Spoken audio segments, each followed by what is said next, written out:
Congressman Bob Good with your good news from Washington.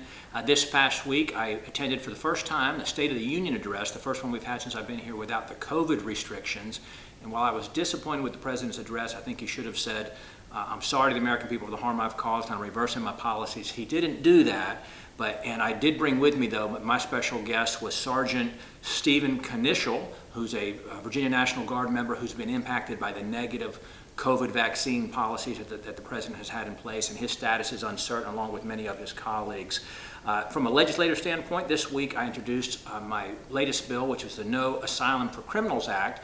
And as this administration continues to facilitate the invasion of some 6 million illegals across our border, and really the perversion of our asylum system, this bill would just simply say if an illegal or a potential immigrant is a criminal, then they wouldn't be permitted to claim asylum and to come into our country.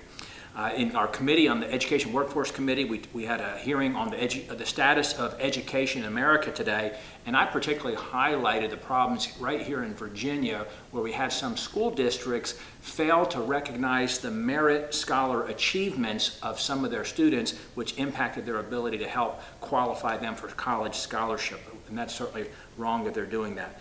From a voting standpoint on the floor, we voted to condemn, and I was happy to support the condemnation of the Biden balloon, China sending that balloon across our country that was surveilling. We don't have a lot of answers on that yet, but just condemning that China would do that and violate the U.S. sovereignty.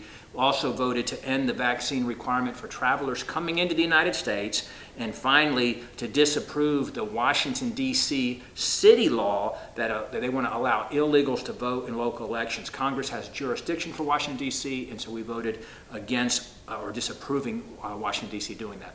Thank you again for the privilege of representing you in Washington. Please reach out to our office anytime that we can help. Thank you.